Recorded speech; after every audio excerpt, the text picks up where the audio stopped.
그 사람들이 거기서 일어나서 소돔으로 향하고 아브라함은 그들을 전송하러 함께 나가니라.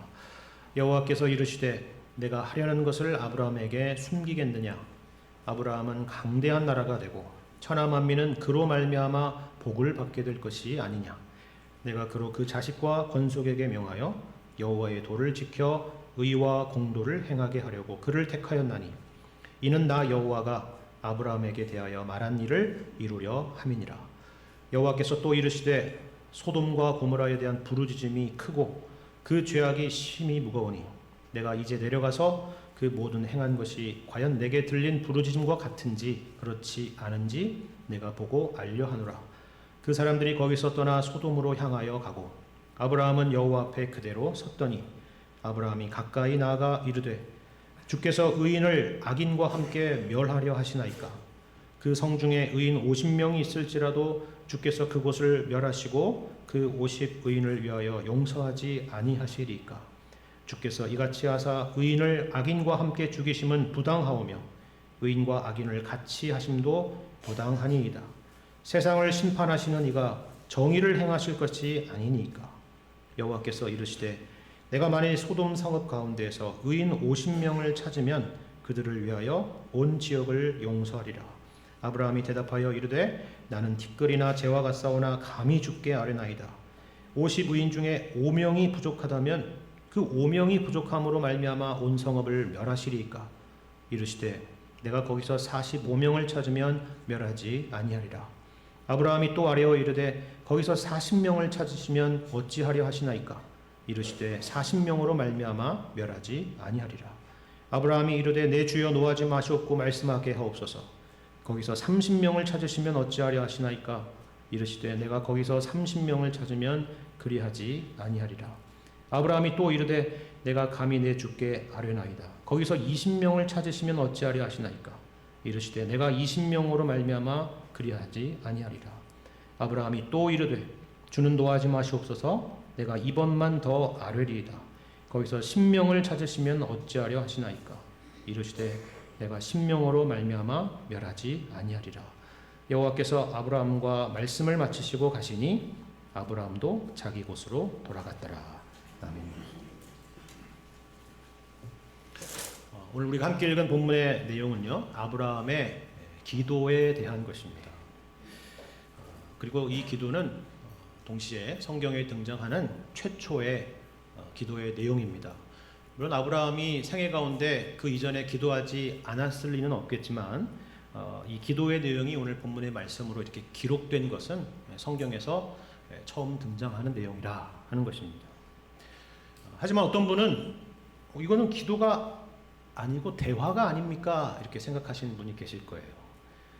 하나님과 아브라함과 대화하는 그런 내용이 방금 읽은 본문의 말씀에 등장하기 때문이죠.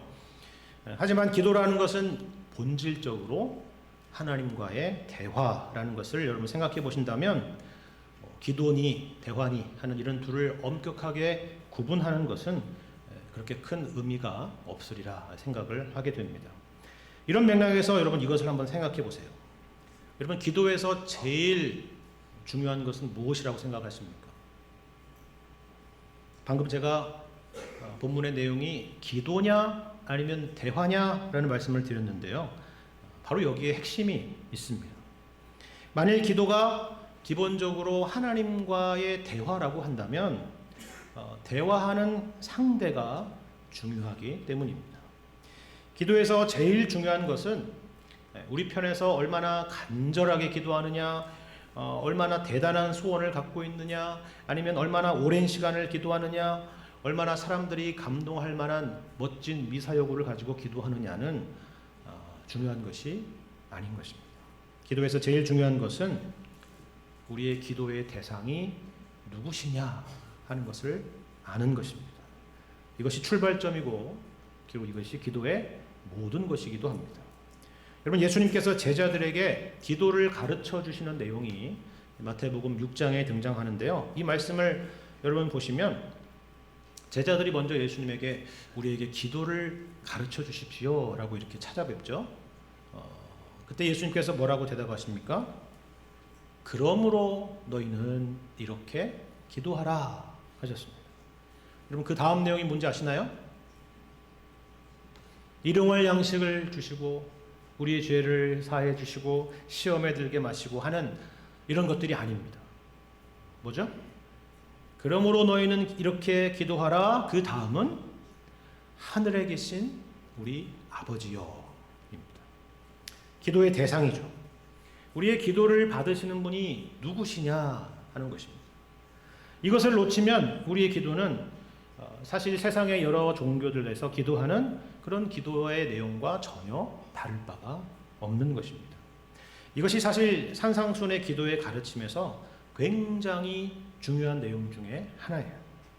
우리의 기도는 이방인들의 기도와 같지 않아야 된다 하는 것입니다. 이방인들의 기도는 항상 소원이 기도의 대상보다 앞서 있기 때문에 그렇습니다. 그런데 이 표현이 참 놀라운 표현인데요.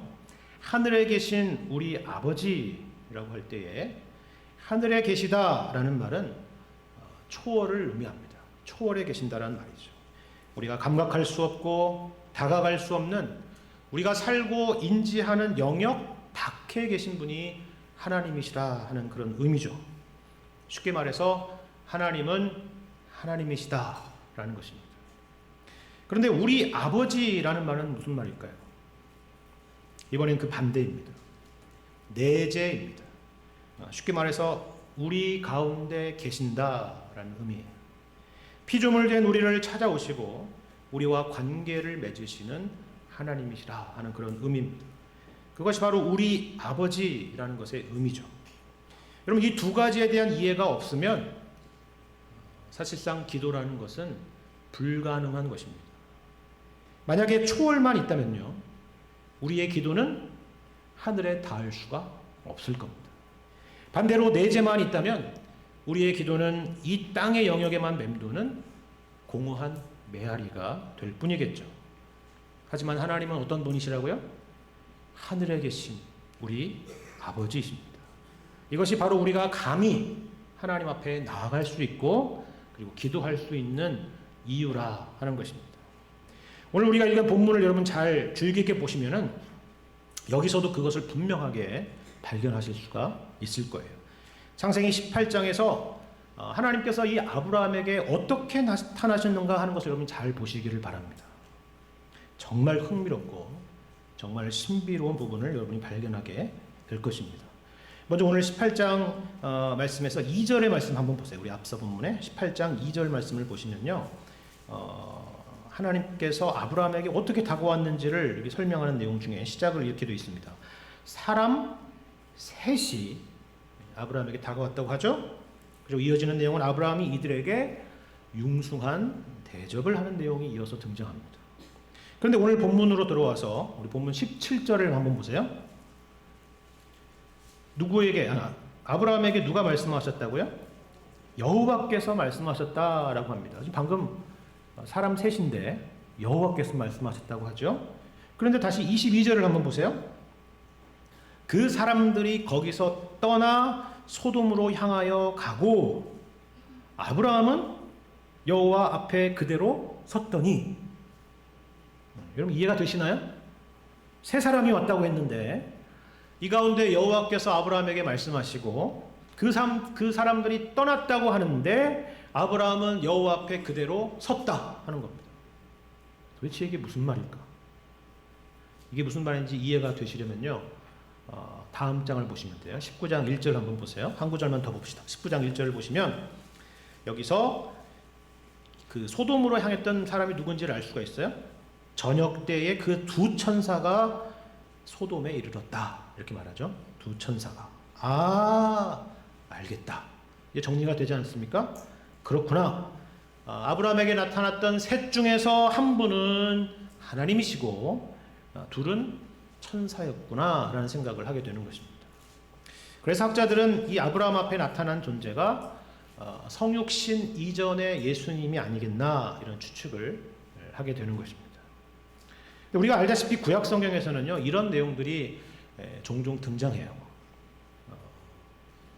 그런데 구약 성경은 이 부분을 항상 우리가 생각하는 것처럼 그렇게 명확하게 단정해서 설명하지는 않습니다. 예를 들어서 여러분 야곱이 야복 나루토에서 씨름한 대상은 누구예요? 어떤 사람은 천사와 씨름했다고도 하고 또 어떤 사람은 하나님과 씨름했다고도 해요. 그죠? 그런 것처럼 뭔가 분명한 것 같으면서도 모호한 것 같으면서도 분명한, 그게 구약에서 등장하는 이런 하나님의 등장의 모습들 가운데서 그렇게 나타나는 것입니다. 신비로 남겨두죠. 그러니까 신비라는 것은 모호하다는 말이 아니라 우리는 하나님을 온전히 다 이해할 수 없다라는 차원에서 말하는 것입니다. 초월이죠. 그렇죠? 하지만 그 하나님이 오늘 본문의 아브라함에게 찾아오신 것과 같이 우리 가운데 항상 찾아오시는 분이시라는 사실입니다. 내재죠. 이것이 바로 성경이 우리에게 말씀하시는 하나님에 대한 중요한 설명이라 하는 겁니다. 우리 생각에는요, 아담과 하와가 에덴 동산에서 선악과를 먹고 범죄하여 추방된 이후에는 이제 하나님과의 관계는 다 끝났다, 완전히 끝났다라고 생각하지만 그렇지 않다라는 거예요. 그것이 이어지는 창세기의 이야기입니다. 하나님께서는 인간들 가운데 찾아오시고 대화하시고 부르시고 설득하시는 하나님이시라 하는 거예요. 그렇기 때문에 기도라는 것은 기본적으로 이처럼 우리에게 찾아오시는 하나님에 대한 반응인 것입니다. 항상 기도는 여기에서 출발합니다. 아브라함이 하나님을 찾은 것이 아니죠. 아브라함이 갑자기 기도하면서 내가 어디로 갈까요? 해서 이 가나안 땅으로 온 것이 아니었습니다. 하나님이 아브라함을 찾아내시고 불러내셨습니다. 그리고 약속하신 분도 하나님이십니다. 그를 인도하시고 이끄시는 분도 하나님이십니다. 여러분 오늘 본문의 이야기도 그 이야기잖아요. 아브라함의 장막에 친히 찾아오신 분이 하나님이십니다. 이 대화를 시작하신 분도 하나님이십니다. 그리고 놀랍게도 오늘 본문에서는 이렇게 말씀하시는 것을 우리가 들을 수가 있어요. 17절 말씀을 보겠습니다. 17절을 보시면 여호와께서 이르시되 내가 하려는 것을 아브라함에게 숨기겠느냐라고 말해요. 아브라함에게는 숨길 것이 아무것도 없다라고 하시죠. 누가요? 하나님께서. 여러분 이 말씀을 딱 보면 내가 하려는 것을 아브라함에게 숨기겠느냐라는 이 말씀에서 여러분은 어떤 느낌을 받으십니까? 뭔가 두렵고 무서운 하나님에 대한 그런 그림이 느껴지십니까? 그런 게 아니죠. 멀리 느껴지는 하나님이 아니십니다. 마치 자상한 아버지가 자녀에게 하는 말과 같습니다. 그렇게 느껴지는 표현이죠. 내가 하려는 것을 아브라함에게 숨기지 않겠다라는 말씀은 그럼 무슨 말이겠습니까? 그것은 바로 나와 같이 생각하고 나와 같이 가자, 그런 말이죠. 내가 생각하는 방향으로, 내가 목적하는 방향으로 함께 가자, 그렇게 말씀하시는 것입니다. 아브라함을 그와 같은 자리로 대접하시고 대우하신다라는 말씀입니다. 여러분 이어지는 내용도 마찬가지예요. 여러분 18절 19절 말씀 한번 보세요. 18절 19절 아브라함은 강대한 나라가 되고 천하 만민은 그로 말미암아 복을 받게 될 것이 아니냐. 내가 그로 그 자식과 건속에게 명하여 여호와의 도를 지켜 의와 공도를 행하게 하려고 그를 택하였나니 이는 나 여호와가 아브라함에게 대하여 말한 일을 이루려 함이라. 이렇게 말씀합니다. 여러분 이것은 창세기 12장에 나와 있는 약속에 대한 반복이기도 하고 또 강조이기도 한데요. 사실 이 내용에 여기 18절에 나와 있는 내용에 아브라함이 아니라 하나님이라는 단어를 넣으면 더 맞는 말인 것 같습니다. 그렇지 않습니까? 하나님의 나라가 강대한 나라이고 그리고 천하 만민은 하나님으로 인해 복을 받을 것이기 때문에 그렇습니다. 근데 하나님께서는 그 자리에 누구를 세우세요? 아브라함을 세우고 계시는 거예요.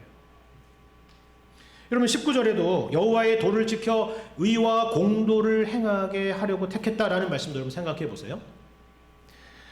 우리는 이 말씀을 그냥 보시면요, 하나님께서 아브라함에게 혹은 우리에게 무슨 무거운 짐을 지우시는 것이다 라고 생각하시겠지만 사실 이건 전혀 그런 의미가 아니에요. 예를 들어서 누가 왕의 규례와 법도를 배웁니까? 앞으로 왕이 될 사람들이겠죠. 그렇죠? 아무에게나 왕의 규례나 법도를 가르쳐 주지는 않을 겁니다. 마찬가지로 여호와의 도를 지켜 의와 공도를 행할 사람은 누구겠어요? 바로 하나님의 자녀죠. 그분의 자녀입니다. 그러니까 이 말은 우리를 그렇게 대우하신다라는 그런 의미입니다. 앞으로 하나님의 자녀가 되어서 세상을 다스릴 사람으로 아브라함과 그리고 그의 후손들을 세우시리라고 말씀하시는 내용입니다. 아브라함은 이 약속의 말씀의 뜻이 무엇인지를 아마 이해를 했을 것입니다. 그것이 바로 오늘 우리가 확인하고자 하는 아브라함의 기도의 내용 가운데 담겨져 있는 내용이기 때문에 그렇습니다. 여러분, 오늘 본문에 나와 있는 이 아브라함의 기도를 잘 보시면요, 아브라함이 지금 기도하면서 무엇을 묻고 있습니까? 감히 하나님의 통치에 대해서 묻고 있습니다. 그렇죠? 23절을 보시면 오늘 설교의 제목과 같이 주께서 의인을 악인과 함께 멸하려 하시나이까 이렇게 묻죠. 그리고 25절에서도 세상을 심판하시는 이가 정의를 행하실 것이 아니니까 라고 묻습니다. 아주 대담하게 묻고 있어요. 감히 하나님 앞에. 그렇지 않습니까? 마치 왕자가 아버지 왕에게 아버지의 통치에 대해서 물론 정중한 예의를 갖추고 겸손한 마음을 갖고 있기는 하지만 동시에 담대함을 가지고 묻고 있는 모습과 같습니다. 그렇다면 도대체 무슨 문제였기에 이렇게 담대하게 하나님의 정의로우심을 근거로 지금 아브라함은 묻고 있는 것일까요? 일단 먼저 우리가 놀라는 것은 아브라함 자신의 문제는 아니라는 사실입니다. 주님 어떻게 저한테 이러실 수가 있습니까? 왜 저에게 이런 일들을 허락하십니까? 왜 저에게 이러한 것들을 안 주십니까? 그런 질문들이 아니에요. 오히려 그 반대였습니다. 자신의 문제가 아니라 소돔에 대한 문제였어요. 소돔을 위해서 간구하는 내용이었습니다. 그렇다면 도대체 이 소돔이라는 도시는 어떤 도시이길래 아브라함이 이처럼 담대하게 하나님 앞에 나아가서 기도하고 있을까요? 소돔은 아브라함이 과연 이렇게 기도할 만한 도시였습니까? 전혀 그렇지 않았죠. 그것과는 정반대의 도시였습니다. 소돔은 이런 도시였다고 말하고 있습니다. 우리 20절, 21절 말씀을 보세요. 20절, 21절 여호와께서 또 이르시되 소돔과 고모라에 대한 부르짖음이 크고 그 죄악이 심히 무거우니 내가 이제 내려가서 그 모든 행한 것이 과연 내게 들린 부르짖음과 같은지 그렇지 않은지 내가 보고 알려 하노라. 소돔과 고모라는 어떤 도시입니까? 심각한 죄악의 도시였습니다. 성경에서 이후로 타락하고 범죄한 도시의 전형으로 항상 등장시키는 그런 상징적인 대명사와 같은 도시가 어디예요? 소돔입니다. 우리 찬송가에도 나오잖아요. 그죠? 소돔 같은 거리에도 사랑 안고 찾아가서. 그렇죠? 소돔이 그런 도시라는 것입니다. 어느 정도였는지는 이어지는 다음 장인 19장의 내용을 보면 잘 알 수 있는데요. 여기 나와 있는 말씀처럼 소돔과 고모라에 대한 부르짖음이 크고 그 죄악이 심히 무겁다라는 이 말씀만 봐도 소돔이 얼마나 심각한 죄악의 도시였는지를 우리는 짐작할 수 있다 하는 겁니다. 아마도 아브라함은 그것을 모르지 않았을 거예요. 근데 놀라운 것은 뭐라고요? 아브라함이 바로 이 악한 도시 소돔을 위해서 간구하고 있다는 사실입니다. 성경을 조금 아시는 분은 저는 그 이유를 알 것 같습니다. 이렇게 얘기하는 분이 분명히 이 가운데 계시리라 생각이 됩니다. 왜요? 소돔에는 누가 살고 있죠? 아브라함의 조카인 롯과 그의 가족이 살고 있기 때문입니다. 그러니까 당연히 사랑하는 우리 조카 롯과 그 가족이 살고 있는데 그 도시가 심판 가운데 망하면 안 되는 것이죠. 그래서 23절에 주께서 의인을 악인과 함께 멸하려 하시나이까 묻는다는 것이죠. 하나님께서 악인을 멸하시는데 그 도시 안에 살고 있는 의인까지 도매급으로 멸하시면 안 된다는 그런 항변처럼 우리는 보이는 것입니다. 25절에도 그렇죠. 주께서 이같이 하사 의인을 악인과 함께 죽이심은 부당하오며 의인과 악인을 같이 하심도 부당하나이다. 세상을 심판하시는 이가 정의를 행하실 것이 아니니까. 그러니까 지금 아브라함은 조카 롯을 염두에 두고 소돔을 위해서 이런 간구를 하는 것이다 라고 우리가 추측해 볼 수가 있는 거예요. 그런가요? 그런데요, 정말 단지 그런 의미라고 한다면 이런 식으로 기도하지는 않았을 것입니다. 오히려 이렇게 기도했겠죠. 우리 조카 롯을 불쌍히 여겨달라고 기도했을 것입니다. 소돔 사람들은 악한 사람들이고 하나님은 정의로운 분이시기 때문에 그들을 심판하시고 멸하시는 것은 옳은 일이지만 그들과 상관없는 우리 사랑하는 조카 롯과 가족들은 구해달라고 그렇게 기도했을 것입니다. 그렇지 않습니까? 하지만 여러분, 본문에서 아브라함의 기도를 보시면 그런 내용은 찾아볼 수가 없어요. 롯의 리을자도 없습니다.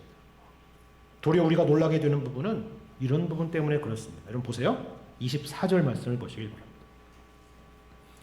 24절, 그 성중에 의인 50명이 있을지라도 주께서 그곳을 멸하시고 그 50의인을 위하여 용서하지 아니하시리까.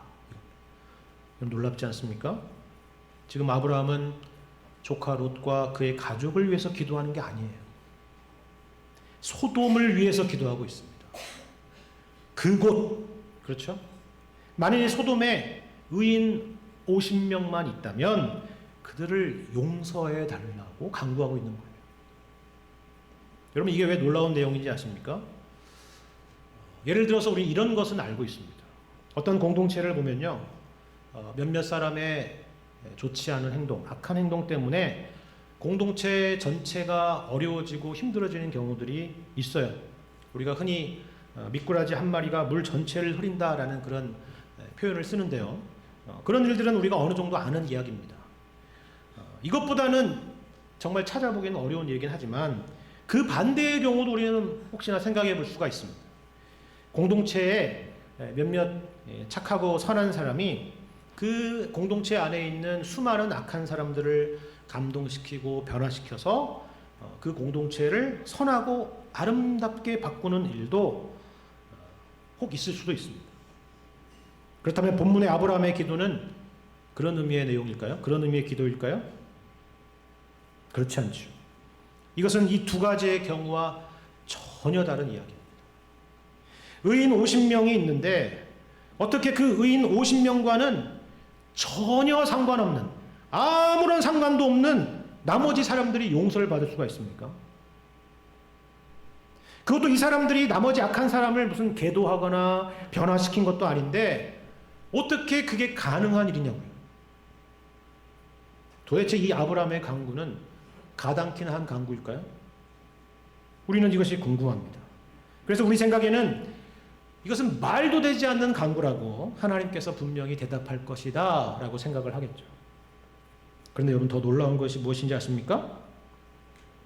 하나님도 그렇게 생각하신다는 것입니다. 그것이 옳다라는 거예요. 맞다라는 것입니다. 여러분 26절을 잘 보세요. 26절, 여호와께서 이르시되 내가 만일 소돔 성읍 가운데에서 의인 50명을 찾으면 그들을 위하여 온 지역을 용서하리라. 여러분, 제가 잘 읽은 게 맞죠? 잘못 읽은 거 아니죠? 뭐라고 말씀합니까? 소돔 성읍 가운데서 의인 50명을 찾으면 그들과는 아무 상관도 없는 그들을 위하여 온 지역을 용서하리라 하는 것입니다. 놀라운 말씀이죠. 이건 무슨 말씀인지 아시겠습니까? 지금 아브라함은 하나님의 이 대답에서 하나님의 용서와 구원에 대한 아주 중요한 내용을 발견합니다. 그리고 아주 중요한 디딤돌을 얻은 것입니다. 아, 그렇구나. 용서와 구원이라는 것은 우리의 행위와 상관이 없을 수 있구나. 중요한 것은 그 가운데 의인이 있느냐 없느냐의 문제구나 라고 깨달았을 거예요. 이게 중요한 디딤돌을 얻었기 때문에 아브라함은 한 걸음 더 나아가서 또 다른 디딤돌을 딛기로 하죠. 바로 이 50명에서 5명을 뺀 45명이면 어떤지를 하나님께 묻습니다. 하나님은 45명이라도 멸하지 않으시겠다라고 말씀을 하십니다. 그런데 아브라함은 거기서 더 나가죠. 기도가 무슨 물건 흥정하는 것도 아닌데 무려 총 6번이나 하나님께 물어요. 여러분 여기 아브라함이 하나님께 묻고 있는 이 6번의 기도의 내용들을 여러분 잘 보시면요, 놀라운 아브라함의 기도의 특징을 발견할 수가 있습니다. 하나는 엄청난 겸손한 기도입니다. 그런데 동시에 엄청난 담대한 기도입니다. 6번이나 하나님 앞에 이 질문을 가지고 나아가는 것이에요. 45명에서 다시 40명, 30명, 20명, 10명까지 내려가서 묻고 있는 것입니다. 여러분 이렇게 6번이나 묻고 있는 아브라함도 대단하지만요, 이 모든 질문에 대답하고 계시는 하나님은 더 놀라운 분이십니다. 여러분 마지막 질문과 대답을 한번 보세요. 32절 33절 말씀을 제가 읽겠습니다. 아브라함이 또 이르되 주는 노하지 마옵소서. 내가 2번만 더 아뢰리이다. 거기서 10명을 찾으시면 어찌하려 하시나이까. 이르시되 내가 10명으로 말미암아 멸하지 아니하리라. 여호와께서 아브라함과 말씀을 마치시고 가시니 아브라함도 자기 곳으로 돌아갔더라. 뭐라고 말씀합니까? 의인 10명만 찾아도 멸하지 아니하리라 라고 말씀하죠. 그리고 대화는 끝났습니다. 근데 여기서 우리가 아쉬운 게 있죠. 그렇지 않습니까? 왜 10명에서 그쳤을까 하는 거예요. 그죠? 왜 거기서 끝냈을까 하는 것입니다. 왜 마지막 1명까지 가서 묻지 않았을까 하는 생각이 드는 것입니다. 마치 미완성 작품을 보는 것과 같습니다. 하지만 우리는 여기까지만 대화가 오갔어도 희미하게나마 의인 1명이 있다면 어떻게 하실지에 대한 대답을 찾을 수 있지 않을까, 그렇게 생각을 해봅니다. 1명 가지고는 안 되느니라 하시지는 않았을 거예요. 내가 비록 의인 1명이라도 그 1명으로 말미암아 멸하지는 아니하리라 하셨을 것입니다. 숫자가 중요한 것이 아니라 과연 그 의인이 있느냐가 중요한 문제가 되겠죠. 그렇다면 이제 우리의 관심은 그 의인 1명이 누구인가에 있을 것입니다. 그 1명이 소돔의 시민이라면 소돔이 살게 될 것이고, 그 1명이 온 인류의 대표라면 온 인류가 살게 될 것입니다. 그것이 오늘 본문에서 말하는 하나님의 분명한 약속이기 때문입니다. 그렇다면 그 사람은 누구일까요? 일단 소돔에 살고 있는 롯은 아닙니다. 그것은 아브라함도 알고 있죠. 만약 그렇게 생각했다면 이 기도 가운데 롯을 언급했을 것입니다. 하지만 다음에 19장을 보시면 롯은 이러한 의인과는 거리가 먼 사람이었다는 것을 알게 됩니다. 그렇다면 아브라함입니까? 아브라함도 역시 아닙니다. 창세기에 등장하는 아브라함을 보시면 하나님이 요구하시는 수준의 의인과는 거리가 멀다는 것을 확인하게 될 것입니다.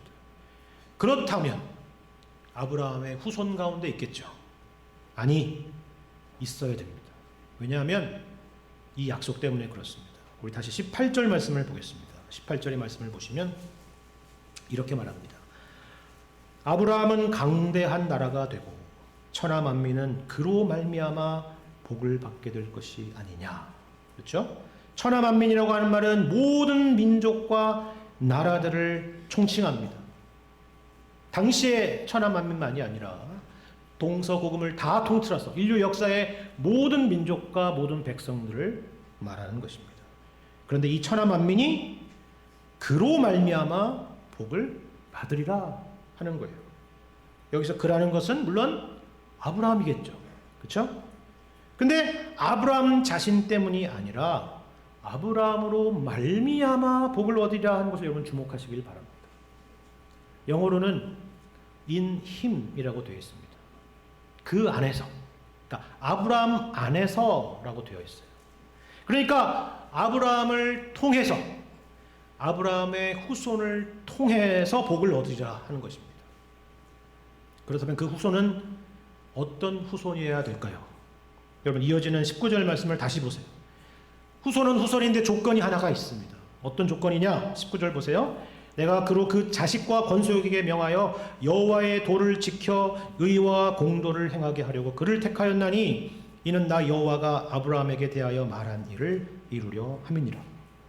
아브라함의 후손이지만 여호와의 도를 지켜 의와 공도를 행하는 자이다. 여기에 한치의 모자람이나 흠도 없는 그런 사람이어야 되겠죠.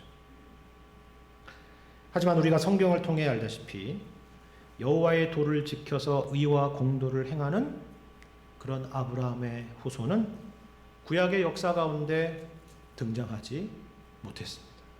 물론 역사 가운데 잠시나마 반짝반짝 빛나는 인물들이 등장하기는 했지만요. 하지만 하나님의 기준에 도달한 사람은 단 한 사람도 없었습니다.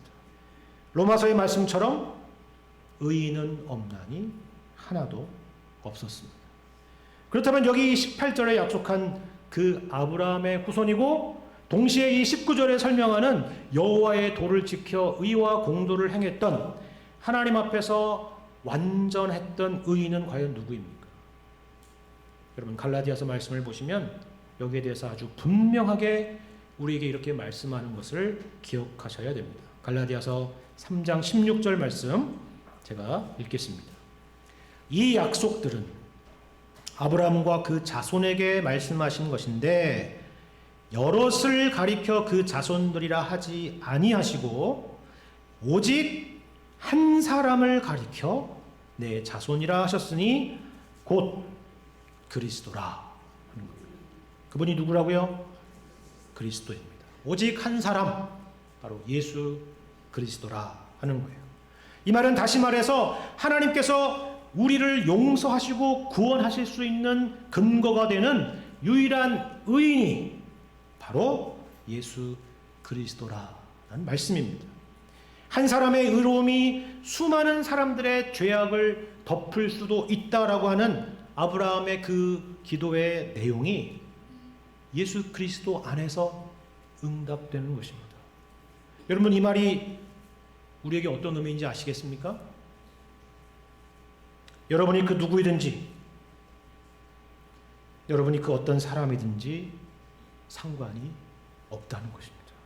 심지어 여러분이 소돔과 같은 사람이라 할지라도 상관이 없다는 것입니다. 여러분, 이것을 꼭 기억하시기를 바랍니다. 그 누구라도 믿음으로 예수 안에 있다면 결단코 멸망당하지 않을 것입니다. 여러분이 의롭기 때문이 아니에요. 오직 의로우신 예수 그리스도 때문입니다. 그래서 로마서에서는 이렇게 말씀하는 거죠. 그 예수님이 우리가 범죄한 것 때문에 우리를 위하여 내어줌이 되고 우리를 의롭다 하시기 위하여 살아나셨다라고 말씀하는 것입니다. 그리고 동시에 그 예수님은 항상 살아계셔서 우리를 위하여 지금도 간구하시는 분이라고 성경은 말씀하고 있습니다.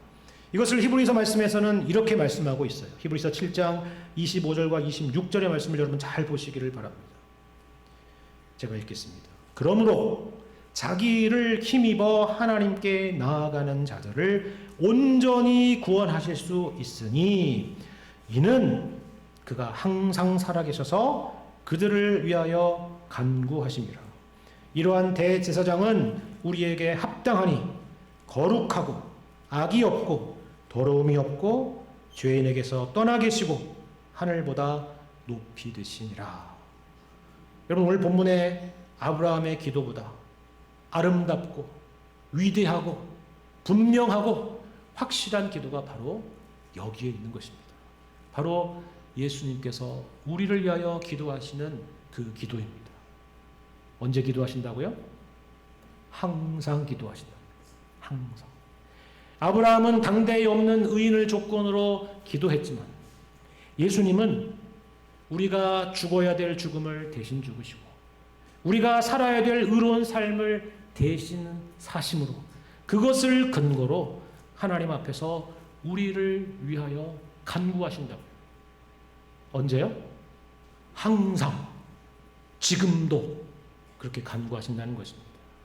여러분, 오늘 설교의 제목이자 아브라함의 기도의 내용을 다시 한번 생각해 보세요.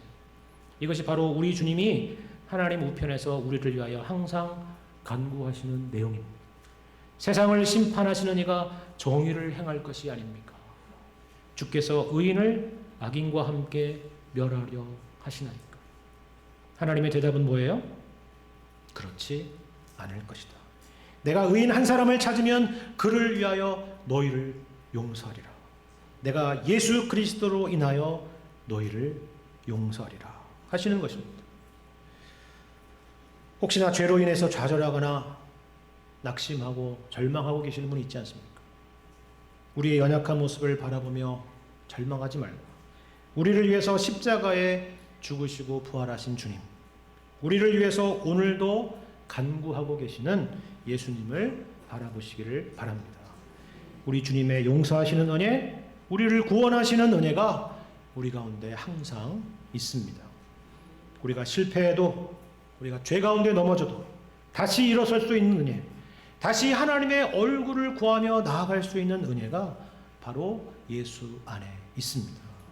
그리고 더 나아가 이 은혜로 우리도 주님과 같이, 우리도 아브라함과 같이 기도할 수 있음을 기억하시기를 바랍니다.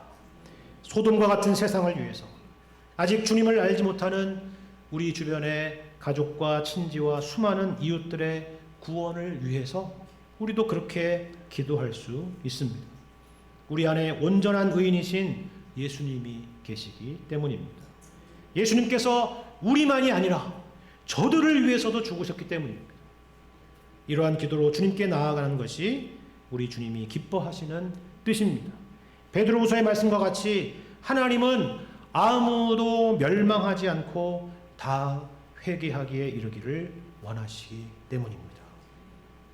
여호와께서 자신이 하려는 것을 아브라함에게 숨기지 않으시고 다 알게 하신 것처럼 우리도 우리에게 알리신 이러한 주님의 크신 뜻을 헤아리며 우리 주님과 같은 뜻을 품고 세상을 향하여 기도하며 나아가시는 여러분 되시기를 바랍니다.